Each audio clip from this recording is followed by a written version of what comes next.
Hello, welcome to this episode of A Facilitator's Journey.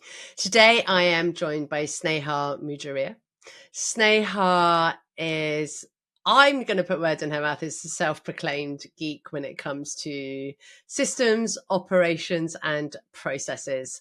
Sneha is the person that I turn to when I need to get some of my ways of working documented and laid out so other people can understand how I've managed to get us to where we've got us.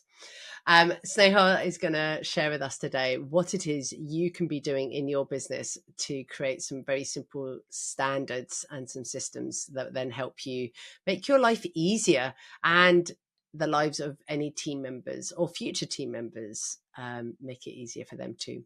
So you know the drill now.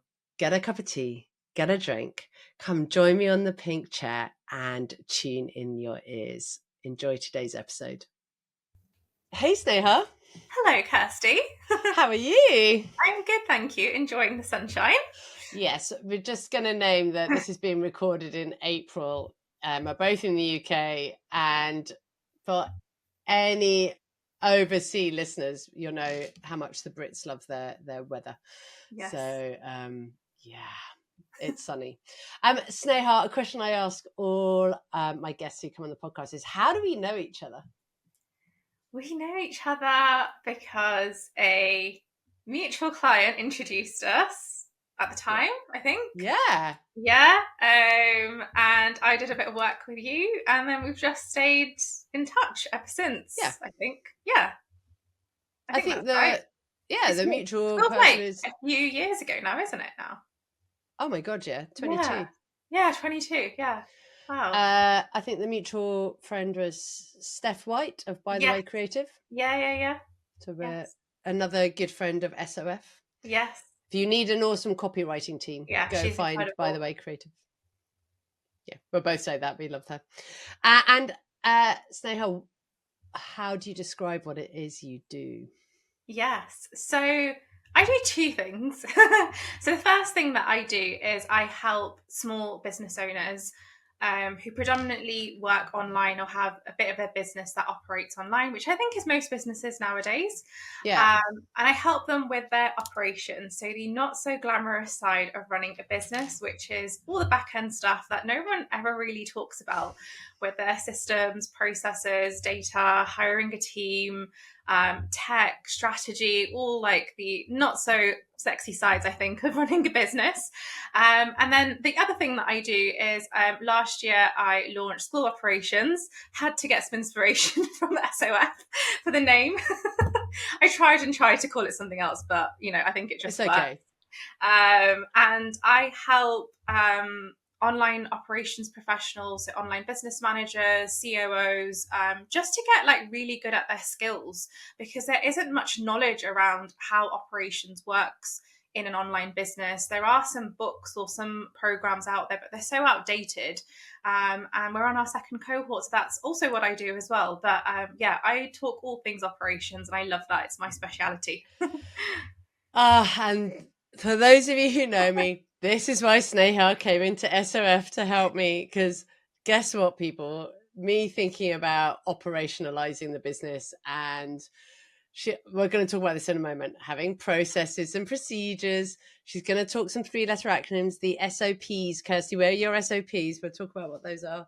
Having Sneha come in to help us look at how we ran the business was super helpful, and help us get some processes and procedures in place so that we were more efficient, and also and we'll talk about this, just look more professional, and we're a bit more seamless and not causing people pain.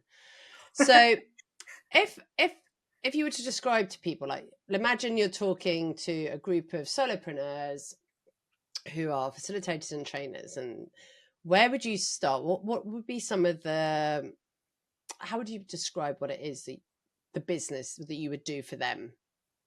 Yeah, so I think where I like to start with solopreneurs especially is really going back to the very beginning, like, what is your vision for the business? Like, what problem does your business solve? I think sometimes when we're starting a business, we can get so lost into like, I'll take that opportunity there, or I'll do this and I'll do that. And it's then you actually, like, when you actually sit back down and you're like, why did I create this in the first place? Like, what is it that I actually want to build? So what is my vision? What is my mission for the business? A great book, I think maybe even you've read, is Traction. I think it's such a fantastic book. I always love coming back to that. And what are your values as well? So really going back to that. So what does that solopreneur actually want to build? Because they've likely got some momentum in their business. They've got a couple of clients. Where do you want to go from there? Because there's so many different routes that someone can take. Like, do they really want to scale and put all that effort into creating a large business? Do they want a lifestyle business? Do they want a team? Do they not want a team? You know, all of those things and all those questions I think we don't stop and just reflect on. And then it's from there, it's building what I like to call the operational infrastructure. So, you know, you've got that ideal house that perhaps you want to build. What are the next steps? Like, what do we need to do to get you to that point? So, you know, if you want to go from having 5 clients to 20 clients, what systems do you need to have in place? Like, what processes do we need to have in place so that you can hire and have someone come and do part of that work or part of that process or that workflow? Yeah. So we really start to go backwards. It all starts from what they want to create, and then going backwards and really thinking about all those building blocks and what's going to be needed to build. And something that I love to say is that slow is fast and fast is slow, slow. So, going slowly in your business as well. And then you gain that momentum. Then you gain, that traction in your business as well. So sometimes when I start working with solopreneurs, especially, they're like, oh gosh, this is taking so long and I can't see the results of what I'm doing. But then like a year down the line, they're like, I'm so glad I put in all this work because now I'm getting momentum in my business and I'm hiring my team member and I'm doing this and I'm doing that. And it's so easy for me because I thought about all these things beforehand. Nice. And what are some of the areas of the business that you think about and you work with people on, just so we can help people get that picture? Yeah, so where I like to start is something that I like to call the client success pathway. So, whatever package or whatever service that you offer, what is the very start point of that service and what is the very end point of that service? So, right to the offboarding, so right from when someone first, how do they make contact with your business, right till the very end, and we map all of that out. So, that's the first area that I would look at, because what it does is like one of two things. First of all, it protects your business because that, your services are the cogs of your business. Before you start looking at marketing and finance and all these other different areas of your business, if we look at what packages and services that you offer and make sure those are really robust, make sure those are all mapped out, then that gives a business owner some level of comfort that, if they were to be off sick, for a couple of weeks or something was to happen, they know that they've got that documented and they could get someone in to support them. So it's a really good security measure, I think, for the business, first of all. But also as well, I think it gets, especially solopreneurs, it gets them thinking about how they're doing things. Yeah. Like, we often map stuff out and we're like, why am I doing this? Like, why am I making my life harder for myself? Or why did I do that for that client and I didn't do it for that client? So it really gets them to stop and think, okay, how can I make this super efficient? But also, how can I make this experience better for the client as well? So what touch points could I put in? Am I missing an opportunity to maybe upsell that client into something or get a referral or leverage that connection with that client as well? So yeah, that's where I like to start. And then as you go through that client journey, what are you looking out for? Like, what are you seeking to notice? Yeah, so what I try to see is sometimes, and I think with facilitators and I think in other industries as well, there's a level of like super customization for every single client. Like every single client gets a bespoke package or something bespoke happens. And whilst, we can have some add-ons that are bespoke, what I'm trying to look for is how can we make this repeatable?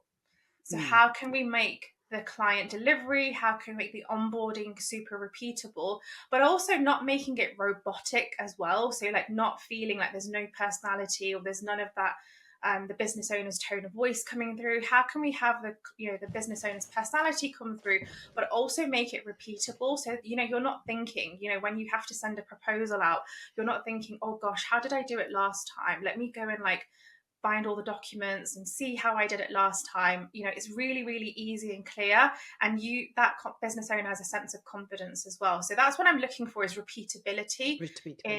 In the workflows. And then once you've identified like proposal writing or so for me, you help me look at the journey of people signing up for a gathering or for the community pod or to join a masterclass. What does your team then do? Yeah, so once we've mapped everything out, so what we'll do is we'll map out how things are currently being done and how things should be done. What would be the gold standard of an onboarding process? And then what we want to do is we want to go and think about, okay, at what point do I need a template? At what point do I need a process note? For example, if it's editing a proposal, for example, what are my fonts? What are my brand colors? What do I say? What don't I say? We create preferences. We document how we do it. Not only just for the business owner, that's something else out of their mind and they can just refer back to it. Because I think proposal writing, especially in the beginning, it's not something that business owners do every single day. So it might be once a month or 2 times a month, depending on how many clients they've got coming through. So it's all nicely documented. And then it's in a tool. So it's got all the different tasks, outlined, when a client says, yes, this is what happens, then this happens. Here's a template to do that. Here's a process note to do that. It's all nicely documented. So there's no like decision making or thought process that goes into it once, when you come on to that portion of the client onboarding workflow or sending out a proposal for that portion. So thinking like somebody might be sitting here going, yeah, but it's only me and my business. And what's the point of documenting it? Yeah, so when you document something, like I said, I think it does like a couple of different things. The first thing is just decision fatigue, I think. First of all, like, when I first started, like, there's so many millions of different things that are going on in our business, especially as a solopreneur. If you've got no team, you're holding a lot, I think. You're the marketing department, you're the client delivery person, like, you're everything. You're like got 6 or 7 different hats inside the business.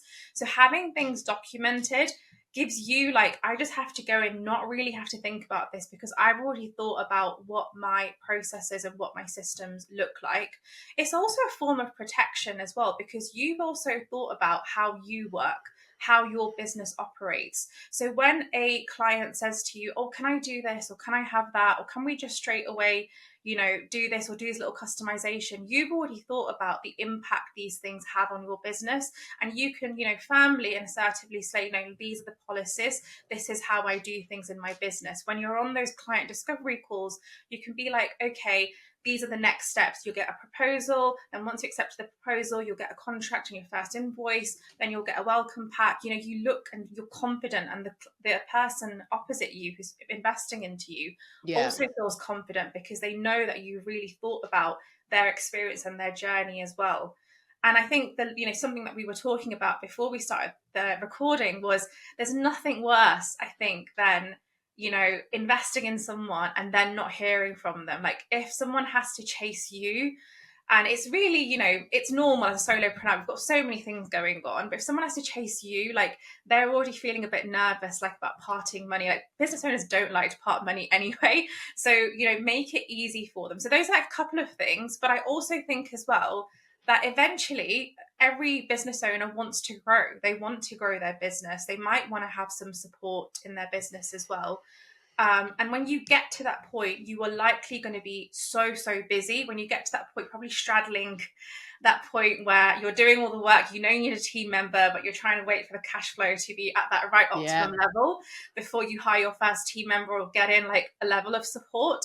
And if you have things documented, it's so good for you because you get that ROI on that new team member really quickly. You're not spending hours training them and going back and forth and you're both frustrated, which I see so often. So I have been that person who has brought people on, and some of them might be listening. And we had some processes in place, and then in other places we didn't. And so it was down to me to like educate and share and explain things. Whereas if I'd had a Sneha SOP, does an SOP stand for? Yeah, so there's 3 levels of documentation. So SOPs are standard operating procedures. So they're like step-by-step instructions. Yeah. And then you've got playbooks, which are preferences. So, for example, don't say the word babe in my emails, or don't use this word, or don't use this color. It's your preferences and your tone of voice. And then policies. So, what are your policies around response times, around, holidays, sick leave, what do you do if you're a contractor and you're not very well? Like, what's the policy over there? Invoicing. So you've got 3 sort of levels of documentation in your business. Cool. And I think as a solopreneur, even having basic policy and playbooks are very, very useful to have. I know we have that. So we have our brand playbook. So it's really clear, like our fonts, our colors. And that was actually created for us by an agency. But then we've also I have got a couple of policies. So when we bring associates on board, so we've got a book that we send out. They all know that they then get certain letters of engagement, and they get an agreement to sign. So just even starting to document that is a really useful step-by-step process to do, because I've learned I probably, if I look back, probably burnt out a few VAs because we didn't have our policies written down. Yeah. And I think now, like, there's so many cool AI tools like ChatGPT. I think there's Scribe, which when you're like doing something on screen, it will record it and like create a step-by-step SOP for you, which is fantastic. Say more to this. I was going to ask you, because you are someone that I sort of notice uses AI, and I was going to ask you, what AI do you use in your business that you think others should know about? Yeah, I mean, I'm definitely not an AI expert. I'm trying to trying to get better at it. But Scribe is fantastic, really, really fantastic for creating SOPs. I also just think like ChatGPT, I think in the last 6 to 8 months, I feel like it's really gotten better. And I think the more you train it about your business, I think it can really have some fantastic outputs from that. So it can really help you. Even if you put an SOP through there or a policy through there, like ask it, what am I missing from here? Like, do you understand this? Is there anything I can do to improve it? I think it's really, really good. But in terms of other AI tools, I use Gamma for slide decks. So for my certification, I've been using that for the first round because I didn't have time to create absolutely gorgeous slide decks. But it's really, really good. You can put in your brand colors in, upload your fonts, and it can churn out a really decent looking slide deck that would have probably taken me hours and hours to do, because I'm not very good on Canva. I'm just not very good creatively. Yeah, but Canva's okay. I have a big thing about Canva. Isn't a place to create slides though. Canva is an amazing tool for like visuals, but I don't think it's personally a slide deck. I think PowerPoint is better. Oh, really? I think there's a generational thing going on at the moment that Canva is starting to be used to design slides. Interesting. Yeah, interesting. Well, I don't use too many slides because I've learned from you. The slides that I do use, I just do them on Gamma, and it just takes me like seconds hold to on. do it. Gamma, is it a case of you design it on Gamma, or do you put your Canva deck in there or your PowerPoint deck in there and it upgrades? So what I'll do is I'll put in the text that I want to have, whatever text I want, and then I'll copy and paste and say I want this bit on slide 1, I want this bit on slide 2, and then if it needs to be like a flow or a diagram, it will create that as well. And will it do visuals for you? Will it put visuals? It will, you can pick AI generated images or unsplash images. There's loads of different features. And do you pay for that? Yeah, I think it's like 15 quid a month. It's not much.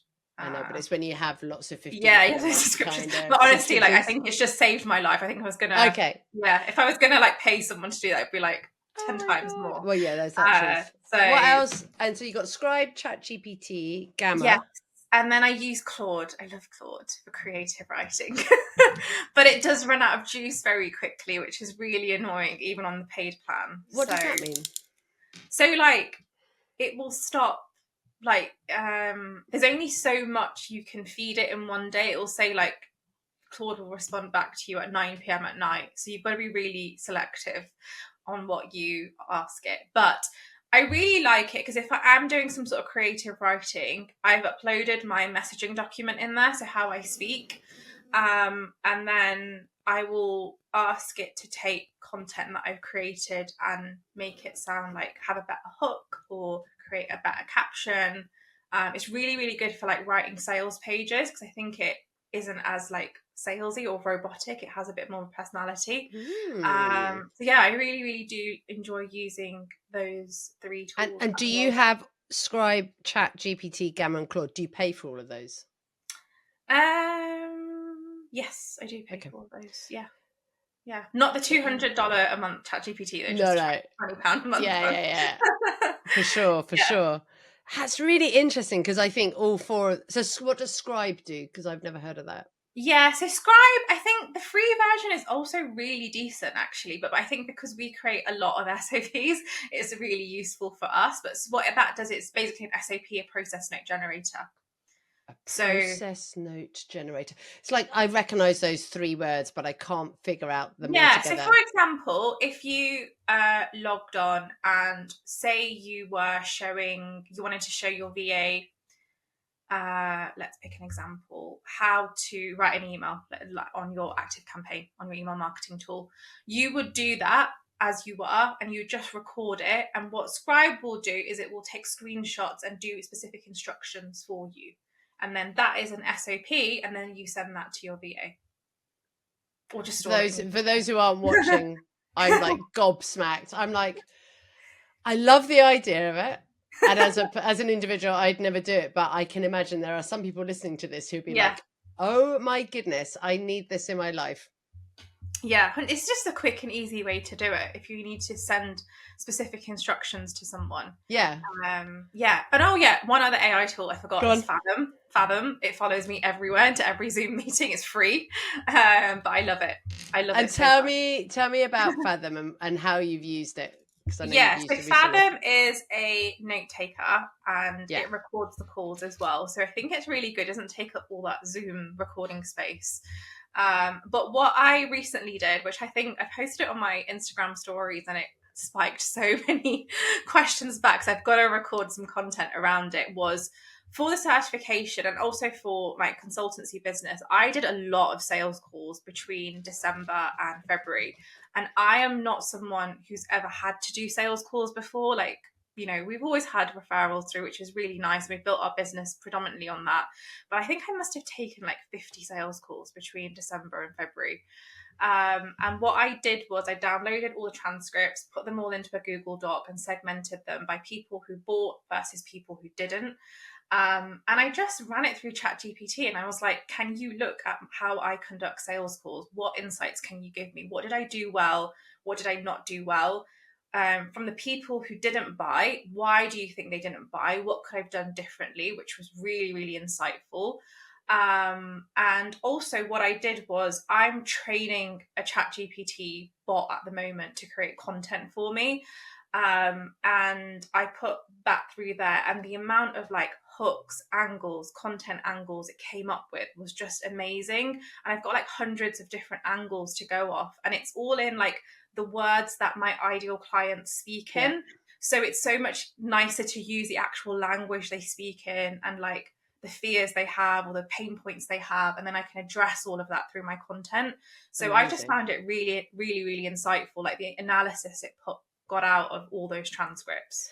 And so it's Fathom is the note taker, so that's Scribe the conversations. You then copied and pasted that all out into a Google Doc and then put it into chat, but gave it a very clear set of instructions. When you said it looked at what you could do better on where people didn't buy, what sort of were the suggestions it gave you? Did they resonate? How much did they resonate with you? Like pretty much, oh my God, I think pretty much like accurate. I think I think ChatGPT has become really nice as opposed to really horrible.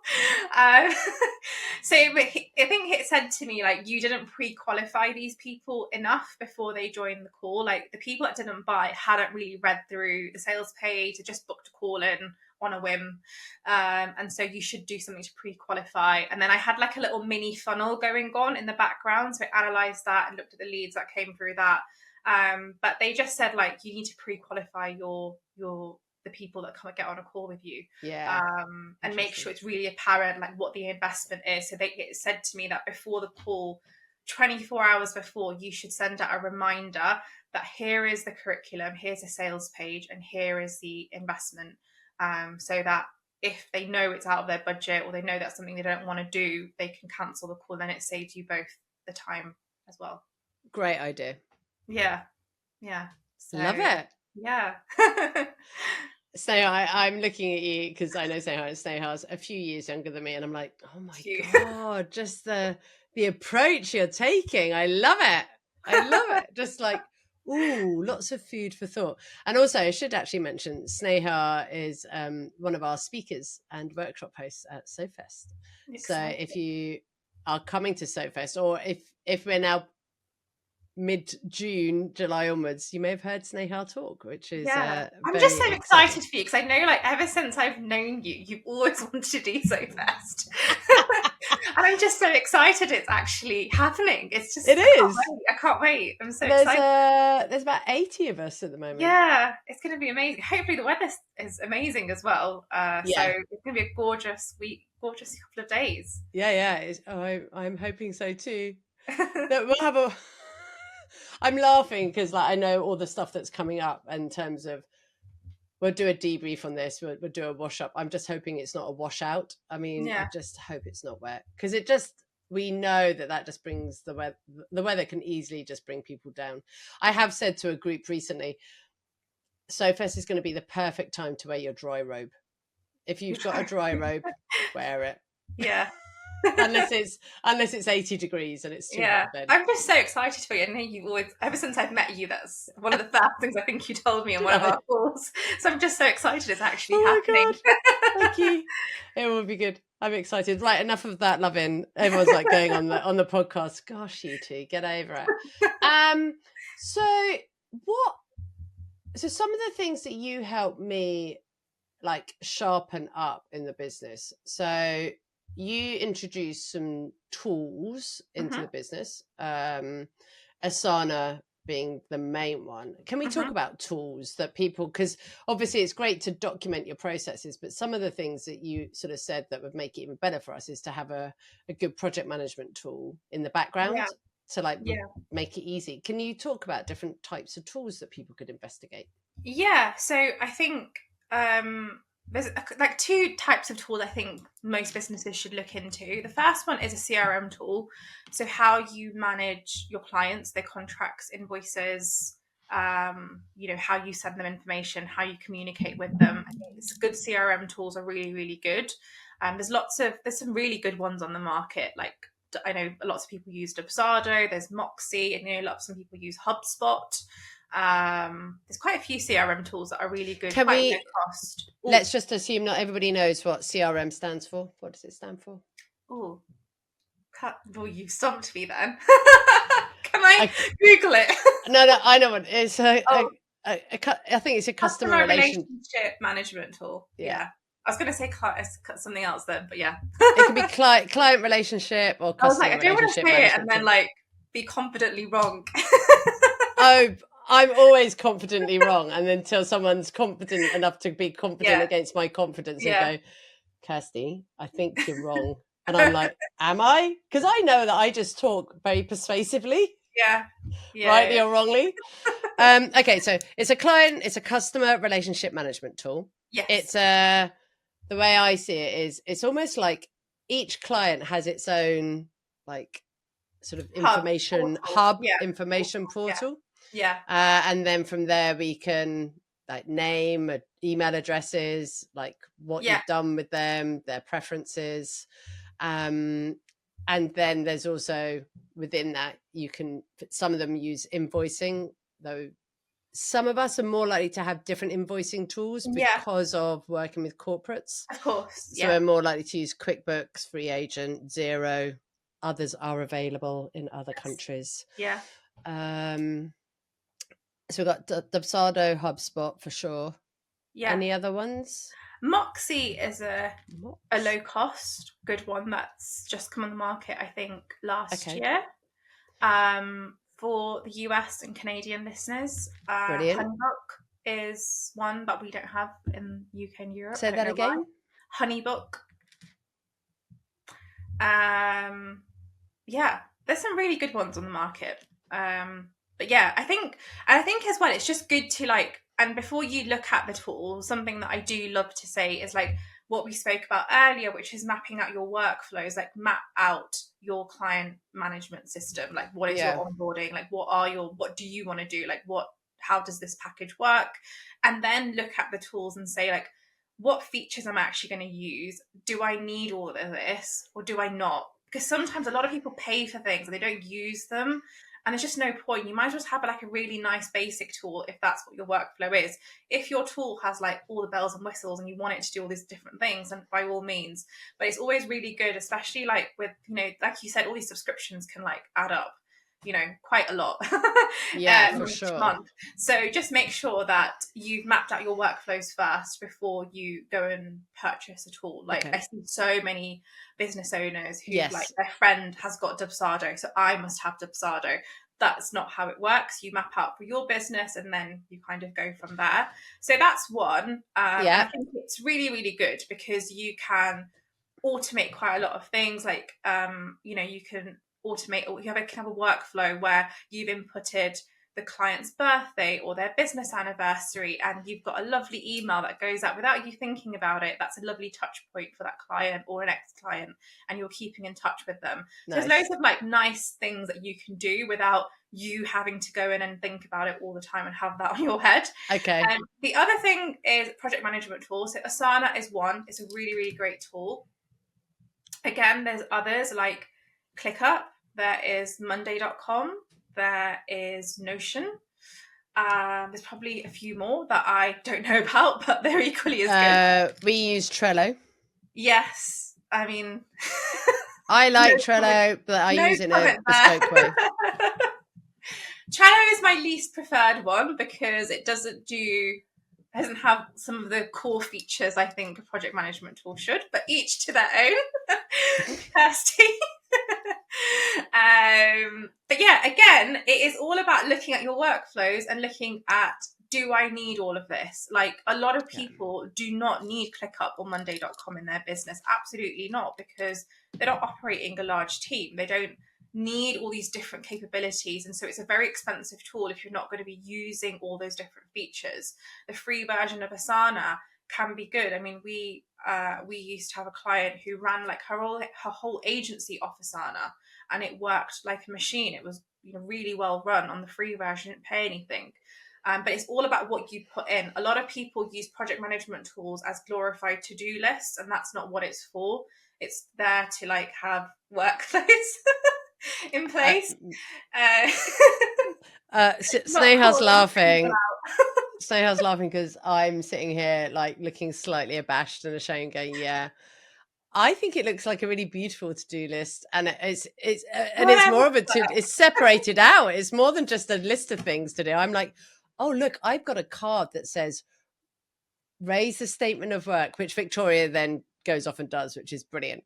I'm quite proud of my. That's fine, no problem. Whatever works for you, Kirsty.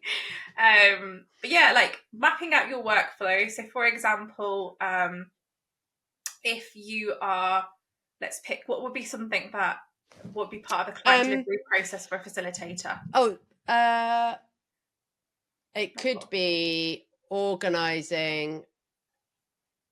Oh no, we're both stumped now. Like I don't know if we've ever had one of these moments.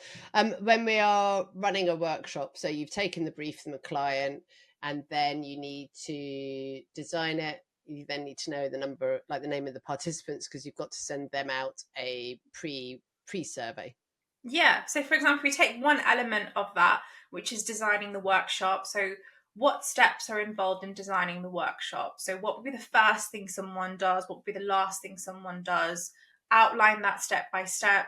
Are there any resources that you need to hand to kind of help you? Is anything that you need, is any information that you need to have from your client in order to be able to carry out that? So you have that all, systematized, all tasks laid out.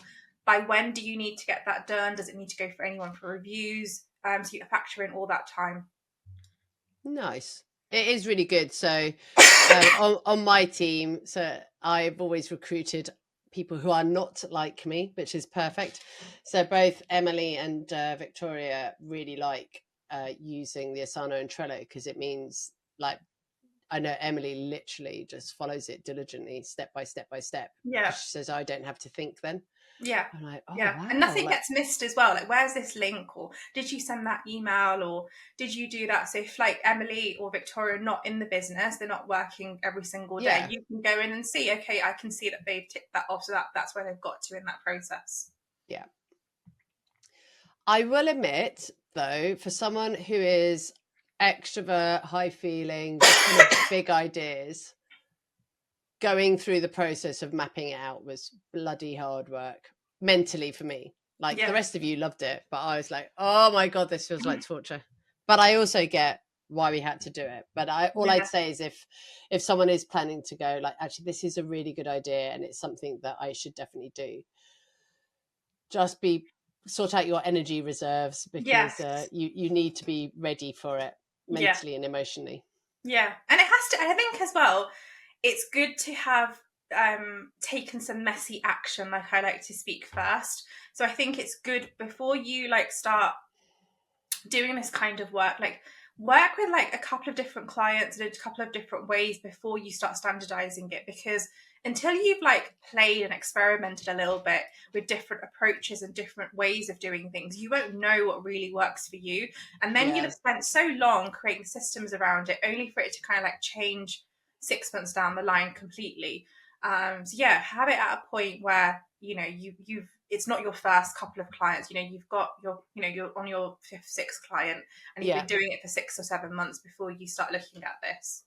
And how often should you revisit your, like, the playbooks, the SOPs, the policies? Well, the idea is that whoever is kind of like using them and who those tasks are being delegated to, every time they do it, they would just do a sense check. Like, does this make sense? Do I need to update this? It's just like, I think it's like doing chores around the house. Like, you do like a big spring clean, but then it's just maintaining it. Like, if you see something out of order or something, it doesn't fit in that place anymore, you just go in at that point and change it. And I think that's the best way to approach it. Like, just make changes as you're doing things, because it takes you a couple of minutes, as opposed to like letting everything back up and then having to like do a massive process all over again. Which is just not efficient for anyone, and it just takes up so much time. Nice. And so where can people like learn, if they wanted to do some reading about this on the internet, like where can they go and learn some more about like how to systemize things in their business? Good question.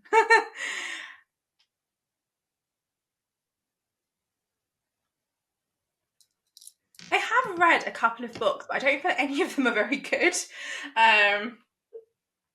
Yeah, I haven't come across anything super groundbreaking.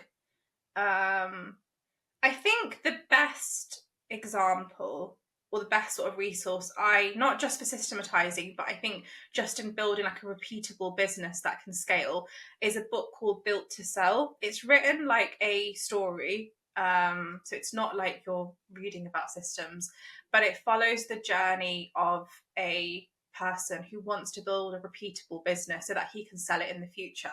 Because obviously one of the really big things of, one of the advantages of having a business that is systematized, that is operationally well run, is the value of it increases if you ever wanted to exit in the future, which I know is not a dream for everyone.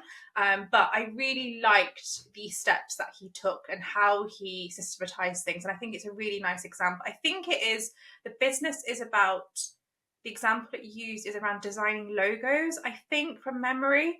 But I think I really enjoyed that. But yeah, there are not many Yeah, operations in just this that book, surprised me. yeah, that I have read that I think can work for online businesses. I think there are some, but I think they're so overcomplicated that I think a normal business owner, an online business, doesn't need to do all these different things as well. It's just too much. Sneha, Yeah. you need to write the book.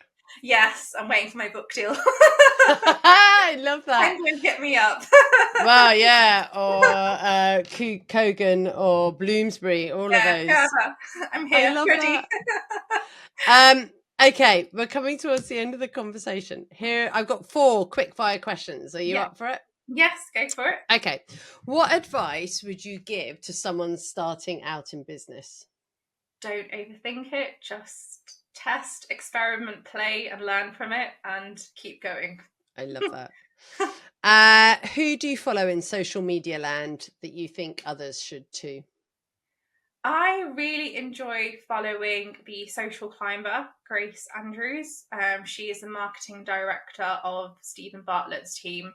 I think she's super humble. I think she shares so many good insights as to how to do marketing really, really well in a more innovative way as well. So I really enjoy following her at the moment. And also, second person, Natalie Ellis. I love everything she puts out as well. She's a fantastic business mentor, business coach. Have learned a lot from her myself, actually. Brilliant, thank you. You've recommended one already, but what other books do you recommend? So one book that I've always read since I was like 13, 14 years old was actually Karen Brady's autobiography. I don't know why. I think it's such a good book. I love her values and the way she runs her business or ran her business. I think there's a lot that female business owners can learn from her. Like someone who's very deep rooted in family values, but obviously has been super, super successful. I just always find her story really inspiring as to like what hard work and consistency can really do. So yeah, that is Karen one book I Brady. always come back to. Yeah. Love it. And then finally, how have you invested in yourself or your business to support you to move forward? Oh, in so many different ways. Mentors, courses, but I think the best thing for any business owner is therapy. I know we laugh, but I think running a business, entrepreneurship, I think it's one big personal development journey. And I think you open yourself up to so many different things and so much rejection, failure, and it can be hard not to take things personally, and lots of traumas can come up. So I think regular therapy is really good. And actually, like we laugh about it, but the founders who have regular therapy are better leaders. They are better founders generally as well. They have so much grace, and they're able to run their business really, really well. So yeah, regular therapy is the best investment. Regular therapy is very useful. Definitely to have someone to talk to. I endorse that. Sneha, thank you so much for being our guest today. It was brilliant to be able to talk to you and roll on SOFest. Yeah, absolutely. Cannot wait. Another insightful conversation with one of our guests. Sneha knows School of Facilitation very intimately. How she waded through my thinking to decode and create some structures is beyond me. And I always thought I didn't need someone like that in the business. And then it made me realize I wish I'd done some of these basics earlier. And started to document how I did things. It just didn't even occur to me. So if you're at that point of thinking, I want to bring someone onto my team because I need some extra help, you're going to need to know your processes. You're going to need to be able to explain them. So don't be afraid to whip up a Miro board, brainstorm on your Post-it notes, get out a document and start writing the order and the process, because that is going to help you onboard a new starter so much faster. If you want to find out more about Sneha, her business is called The Growth Chain. Also, you'll be able to find her details in the show notes, both for LinkedIn and for Instagram. If you are listening to this and it is before June the 10th, there might still be an opportunity to grab a last minute ticket to SOFest. Feel free to go to the website.